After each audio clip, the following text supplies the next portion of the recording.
ನಡೆದು ಎರಡನೇ ದಿನಕ್ಕೆ ಕಾಲಿಡ್ತಾ ಇದೆ. ಸರ್ಕಾರ ಇನ್ನೂ ಎಚ್ಚರಗೊಂಡಿಲ್ಲ ನನಗೇನು ಕಾಣಿಸ್ತಾ ಇದೆ. ಆ FIR ಕಾಪಿಯಲ್ಲೂ ಕೂಡ ಯಾರ್ಯಾರು ಏಟ್ ಬಿದ್ದಿದೆ ಅವರ ಡೀಟೇಲು ಕೂಡ ಮೆನ್ಷನ್ ಆಗಿಲ್ಲ. ಅದು ನೋಡಿ, ಇಬ್ಬರ ಹೆಸರು ಮಾತ್ರ ಮೆನ್ಷನ್ ಮಾಡಿದ್ದಾರೆ. ಇಬ್ಬರ ಹೆಸರು ನಮಗಿರೋಂಥ ಮಾಹಿತಿ ಪ್ರಕಾರ ಸುಮಾರು 8 ಜನಕ್ಕೆ ಏಟ್ ಬಿದ್ದಿರೋಂಥದ್ದು. ಒಬ್ಬ ವ್ಯಕ್ತಿ ಭಾಳ 20% ಸುಟ್ಟೋಗಿರೋಂಥದ್ದು ಎಲ್ಲ ಘಟನೆಗಳಿದೆ.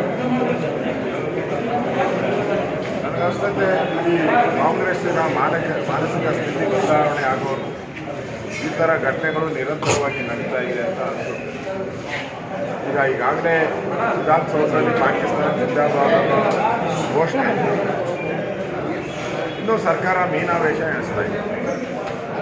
ಈಗಾಗಲೇ FSL ರಿಪೋರ್ಟ್ ಬಂದರೂ ಕೂಡ ಅದನ್ನು ಯಾಕೆ ಬಿಡುಗಡೆ ಮಾಡ್ತಾ ಇಲ್ಲ? ಸರ್ಕಾರ ಹೇಳ್ತಾ ಇದ್ದಾರೆ ವಿರೋಧ ಪಕ್ಷಗಳು ರಾಜಕಾರಣ ಮಾಡಬಾರ್ದು.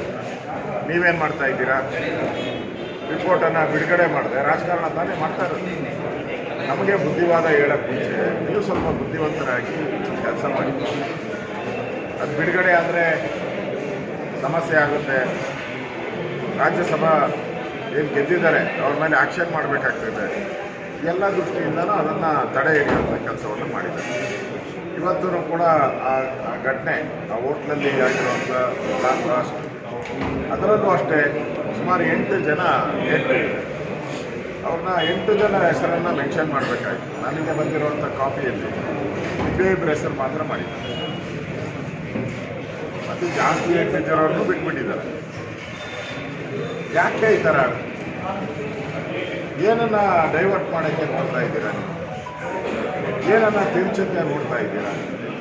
ಇವೆಲ್ಲ ಕೂಡ ಪ್ರಶ್ನಾರ್ಥಕವಾಗಿ ಕಾಂಗ್ರೆಸ್ ಮೇಲೆ, ಈ ಸರ್ಕಾರದ ಮೇಲೆ ನಡೀತಾ ಇದೆ.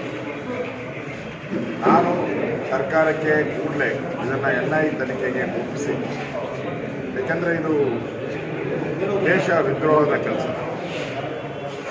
ಆ ದೃಷ್ಟಿಯಿಂದ NIAಗೆ ಒಪ್ಪಿಸಿದ್ರೆ ಅವ್ರು ಯಾವುದೇ ರಾಜ್ಯದವರಿದ್ದರು, ಯಾವುದೇ ದೇಶದವರಿದ್ದರು ಹಿಡಿಯೋಕ್ಕೆ ಅವರಿಗೆ ಅನುಮತಿ ಇದೆ, ಅವ್ರು ಕೆಲಸ ಮಾಡೋಕ್ಕೆ ಸಾಧ್ಯ ಆಗ್ತದೆ. ಅದರಿಂದ ಯಾರು ಅಪರಾಧಿ ಇದ್ದಾರೆ ಅವ್ರು ತಪ್ಪಿಸ್ಕೊಂಡು ಬೇರೆ ರಾಜ್ಯಕ್ಕೆ ಹೋಗೋದ್ರ ಒಳಗಡೆ, ಬೇರೆ ದೇಶಕ್ಕೆ ಹೋಗೋದ್ರೊಳಗಡೆ ಅವ್ರನ್ನ ಬಂಧಿಸಬೇಕಾಗುತ್ತೆ. ಅದು ಭಾಳ ಮುಖ್ಯ. ಆ ದೃಷ್ಟಿಯಿಂದ ಕೂಡಲೇ NIAಗೆ ಒಪ್ಪಿಸಿ ತನಿಖೆ ನಮ್ಮ ಸರ್ಕಾರ ಮಾಡಬೇಕು ಅಂತೇಳಿ ಆಗ್ರಹವನ್ನು ಮಾಡ್ತಾರೆ. ಸರ್, ಬೆಳಗ್ಗೆ ಪರಮೇಶ್ವರ್ ಕೂಡ ಹೇಳಿದ್ದಾರೆ, ನಮ್ಮ ಪೊಲೀಸರು ಸಮರ್ಥರಿದ್ದಾರೆ, ಸದ್ಯಕ್ಕೆ ಯಾವುದೇ ನ್ಯಾಷನಲ್ ಏಜೆನ್ಸಿಗಳಿಗೆ ಕೊಡುವಂತಹ ಬಗ್ಗೆ ಚಿಂತನೆ ಇಲ್ಲ ಅಂತ ಸ್ಪಷ್ಟ ಹೇಳಿದ್ದಾರೆ.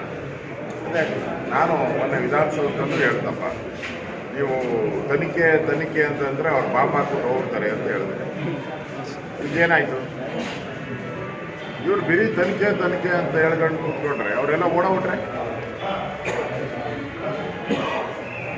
ಅದರಿಂದ ಕೇಂದ್ರದ ಸಹಕಾರ ತಗೊಂಡೋಗಿ ಏನು ತಪ್ಪಿಲ್ಲ. ಅವರೇನು ಅಪರಾಧಿಗಳಲ್ಲದವ್ರನ್ನ ಅಪರಾಧಿ ಮಾಡಕ್ಕೆ ಹೋಗ್ತಾರ? ಏನಲ್ಲ. ಅದು ಇಂಟರ್ನ್ಯಾಷನಲ್ ತನಿಖೆ ಮಾಡುವಂಥದ್ದಕ್ಕೆ ಇರುವಂಥ ಅಧಿಕಾರ NIAಗಿದೆ. ಅದರಿಂದ NIAಗೆ ಕೊಟ್ಟರೆ ಅವ್ರ ಹತ್ರ ಎಂಟೈರ್ ದೇಶದ ಎಲ್ಲ ಟೆರರಿಸ್ಟ್ಗಳ ಪಟ್ಟಿನೂ ಕೂಡ ಇರ್ತದೆ.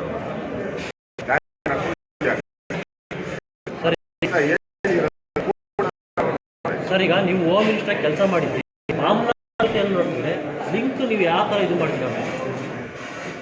ಈಗಾಗಲೇ ಪೊಲೀಸರು ಅದನ್ನು ಭಯೋತ್ಪಾದನಾ ಕೃತ್ಯ ಅನ್ನೋ ಥರ ಖಂಡಿತ ಮಾಡಿದ್ದಾರೆ. ಯಾವುದೋ ಹೋಟ್ಲು ಜಗಳ ಆಗಿದ್ದರೆ ಈ ಥರ ಇದು ಬಾಂಬ್ ಆಗ್ತಾಯಿದ್ರು.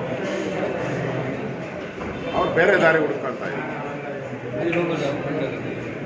ಅಂದರೆ ಇದರಲ್ಲಿ ಬ್ಯಾಟ್ರಿ ಬೆಳೆಸಿರೋವಂಥದ್ದು, ಮತ್ತು ಅಲ್ಲಿ ಇಟ್ಟಾದ್ಮೇಲೆ 1 ಗಂಟೆ ಮೇಲೆ ಇದು ಸಿಡಿದಿರೋವಂಥದ್ದು, ಇದೆಲ್ಲವನ್ನು ನೋಡಿದ್ರೆ ಭಯೋತ್ಪಾದನಾ ಕೃತ್ಯ ಅಂತ ಮೇಲ್ನೋಟಕ್ಕೆ ಕಂಡು ಬರ್ತಾ ಇದೆ. ಅದಕ್ಕಿಂತ ಸರ್ಕಾರ ಪ್ರತಿಯೊಂದಕ್ಕೂ ಈಗ ಮಂಗಳೂರಲ್ಲಾದದ್ದು ಏನಂದ್ರು, ಬಾಂಬ್ ತಗೊಂಡು ಬ್ಲಾಸ್ಟ್ ಮಾಡೋದು ಓದ್ತಾ ಇದ್ದಾರೆ. ಏನಂದ್ರು ಬ್ರದರ್ಸ್ ವಿಧಾನಸೌಧದಲ್ಲಿ ಪಾಕಿಸ್ತಾನ ಜಿಂದಾಬಾದ್ ಅಂತ ಅಲ್ಲೇ ಇಲ್ಲ ಅಂತ ಅಂದರು DK. ಇದನ್ನು ನಾನು ಹೇಳ್ತಾರೆ ಹೋಟ್ಲು ರೈವಲ್, ಬಿಸ್ನೆಸ್ ರೈವಲ್. ಇನ್ನು ತನಿಖೆ ಬರೋಕ್ಕೆ ಮುಂಚೆನೇ ಎಲ್ಲ ಇವರೇ ಡಿಕ್ಲೇರ್ ಮಾಡ್ಬೋದು. ಅದೇ ಸಮಸ್ಯೆ ಆಗ್ತಾ ಇದೆ. ಅದರಿಂದ ರಾಜ್ಯದ ಜನತೆಗೆ ಇವ್ರ ಮೇಲೆ ನಂಬಿಕೆಯನ್ನು ಕಳ್ಕೊಂಡ್ಬಿಟ್ಟಿದ್ದಾರೆ. ಅದಕ್ಕೆ ನಾವು NIA ಕೊಡಿ ಅಂತೇಳಿ ಆಗ್ರಹವನ್ನು ಮಾಡ್ತೀವಿ. ಇನ್ನೊಂದು CM ಅವರು ಒಂದು ಆರೋಪ ಮಾಡಿದ್ದಾರೆ BJP ಅವ್ರ ಮೇಲೆ. ಒಬ್ಬೊಬ್ಬ ಶಾಸಕನಿಗೆ 50 ಕೋಟಿ ರೂಪಾಯಿ ಆಫರನ್ನು ಮಾಡಿದ್ದಾರೆ. ಆ ಶಾಸಕರು ಬಂದು ನನ್ನ ಹತ್ರ ಹೇಳಿದ್ದಾರೆ, ಇವರು ಆಪರೇಷನ್ ಕಮಲ ಮಾಡಿ ಸರ್ಕಾರವನ್ನು ಕೆಡವಕ್ಕೆ ಹೋಗ್ತಾರೆ, ಅದು ಸಾಧ್ಯ ಇಲ್ಲ ಅಂತ. ಸಿದ್ದರಾಮಯ್ಯನವರು ಚಾಣಕ್ಯ ರಾಜಕಾರಣಿ. ಈಗ ಮತ ಎತ್ಕೊಂಡು ತಿರುಗಕ್ಕಾಗ್ತಾ ಇಲ್ಲ, ಆ ಪರಿಸ್ಥಿತಿ ಬಂದ್ಬಿಟ್ಟಿದೆ ಅವರಿಗೆ. ವಿಧಾನಸೌಧದಲ್ಲಿ ಪಾಕಿಸ್ತಾನ ಜಿಂದಾಬಾದ್, ಒಂದೊಂದು ಬಾಂಬ್ಲ ಇದೆಲ್ಲ ಆಗಿ ಅವ್ರಿಗೆ ಒಂಥರ ಮುಜುಗರ ಆಗ್ಬಿಟ್ಟಿದೆ. ಅದನ್ನು ಡೈವರ್ಟ್ ಮಾಡೋಕ್ಕೆ ಮಾಡ್ತಾ ಇದ್ದಾರೆ. ಅದು ಬಿಟ್ಟು ಬೇರೆ ಏನೂ ಇಲ್ಲ ಇದೆ. ಉಪ್ಪು ಇಲ್ಲ, ಹುಳಿನೂ ಇಲ್ಲ ಇದೆ. ಯಾರು ಪ್ರಯತ್ನನೂ ಮಾಡ್ತಾ ಇಲ್ಲ. ನಾವೇ ಹೇಳ್ತಾ ಇದ್ದೀವಿ, ಪ್ರಯತ್ನನೂ ಮಾಡ್ತಾ ಇಲ್ಲ. ಅವಾಗೇನೇ ಹೇಳಿಲ್ಲ, ಇದು 20 ಸುದ್ದಿ ಓಡ್ತಾ ಇದೆ, 8 ತಿಂಗಳಿಂದ ಓಡ್ತಾ ಇದೆ.